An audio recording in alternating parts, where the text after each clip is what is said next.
Okay, so we're going to recap the round of 68 that I shot This was back in 2015. So I played the Pony 9 twice. This is the Pony 9. This is number 1.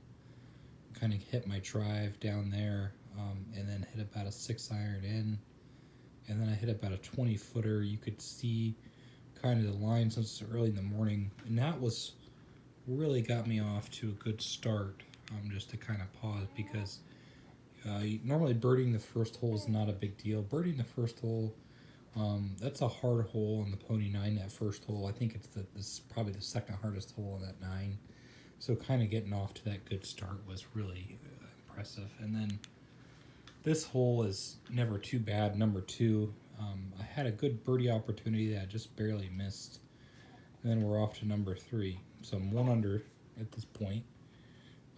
Hitting my drive, and it went kind of right side of the fairway. And then my second shot was the worst shot I had all day. It hit that bridge, it kind of shanked it, and bounced back about 20 yards. But then I would chip up with my pitching wedge, and I hit about a 10-footer for par. So that actually kept me at 1 under. That was a huge momentum putt. Kind of going into the par 5. This is a tough hole. It's a long par 5. A par is never a bad score, but I hit a drive down there and a good wood. And then I had about an 8-iron in and hit that on. I had about a 25 or 30-footer, which I missed. But it was a good par, and it kept me at 1 under. The next hole is one that you're really thinking about birdieing. It's the number 5. That's kind of the easy hole on this side. It's another par 5. It's back-to-back par 5s. And on this hole, as you can see, kind of a guy mowing it. Kind of went down there. Good drive. A good second shot. I had about 50 yards into the green. So at this point, I'm thinking, okay, I should get to 2 under. Hit it up there. Hit kind of an indifferent chip. And then I miss about another 15, 20-footer. So already I've had, I could have easily been 3 under through those first 5. Instead, I'm 1 under and in there on a tough stretch. So at this point, I'm thinking, okay, find a way to par this 9. Okay, so this is a tough one. I think this is the hardest hole, number 6 out here on the Pony. Hit it to about that diagonal middle of that cart path, and you're good. And hit a good 6-iron into the hole, 5 or 6-iron depending on the wind.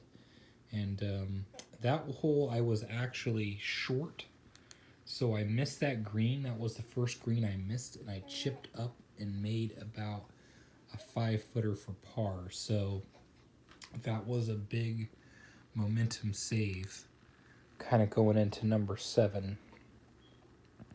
Number 7, I'm missed the drive just a little bit to the right first time I played it, and then I hit my about 7-iron up into the green, and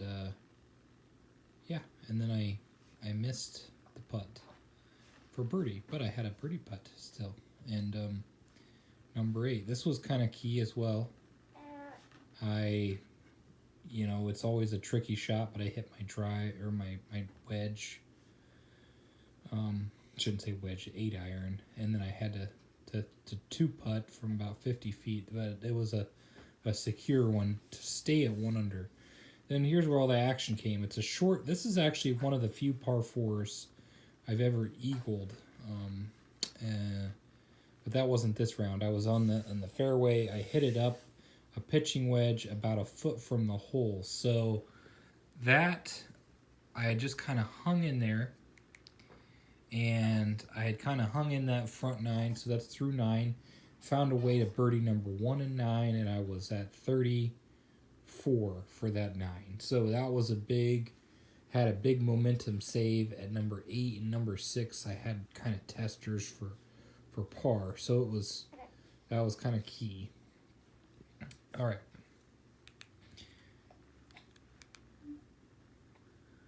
and then I'm off again, trying to do the same 9 over again. So I'm thinking at this point, please get a 38 or better so I can shoot par.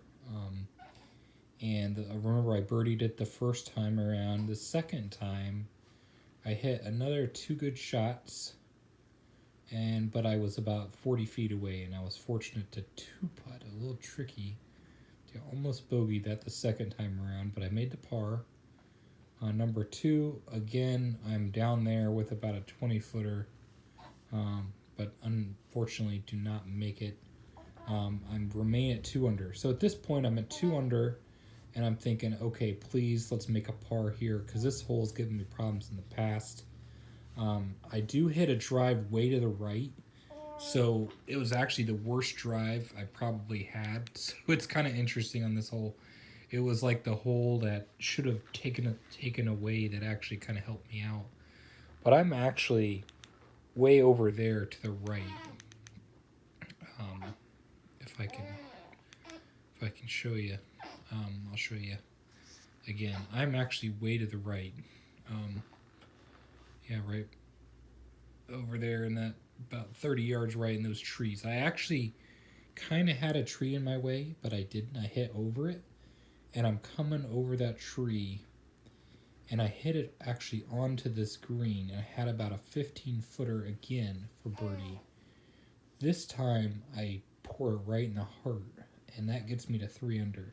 So at this point, I have 6 holes left, and I'm 3 under, and I'm thinking if I somehow par out, it's a 69. I've never broken 70. In fact, I've not even shot a 72 or better in 4 years, so I'm really sweating it. And even the par 5s. This hole again, I ended up actually not even hitting this green in regulation. The second time, I had about 150 yards coming in for my third, and I was to the right of the green. Had to chip up, and I made about an 8-footer for par. So that, along with number 6 and number 8 that I had kind of on the front, were a little bit testers. And then number 5, I'd again played this hole, and I was in a similar position, and honestly could have made birdie. I had about maybe a 12-footer. I was a little bit farther away the first time I'd played it, but that's completely fine. Yeah, so I end up missing it. I'm 3 under, but with knowing me from the past, it's like, okay, I've still got 4 more holes. There's plenty of opportunities, especially this hole right here, to make like a double bogey or a bogey and drop back to par. So I'm really still thinking about how can I find a way to shoot par. If I'm lucky, shoot a 69 or 70, you know. I'm just trying to keep composed. So this hole, I end up, again, missing the green and getting up and down. So that's 2 holes in a row. I'm feeling a little bit shaky. This hole 7 really settles me down because I hit it down the middle, and then I actually hit it up there about 20 feet. And I actually had a really good birdie opportunity to get to 4 under, and I was unable to make that. So I've hit a lot of good shots in this round. This is very unusual at this point. So I'm kind of waiting for the calamity. And number 8, there isn't any. Again, I'm on the green. It's not a great shot, but it's a 2-putt. Again, kind of similar to the way I played it the first time. And then just kind of let me set you up for my feelings on this last hole. I am honestly thinking find a way to make a par, because then you got a 69, and you know you are probably never going to shoot in the 60s again. That is my thought, because I'd never even been close. So this was a big moment, trying to find a way to make a par. And what actually happened was I was kind of on the right side of the fairway again, and I took out a wedge. I just birdied this hole the first time around by hitting about a foot.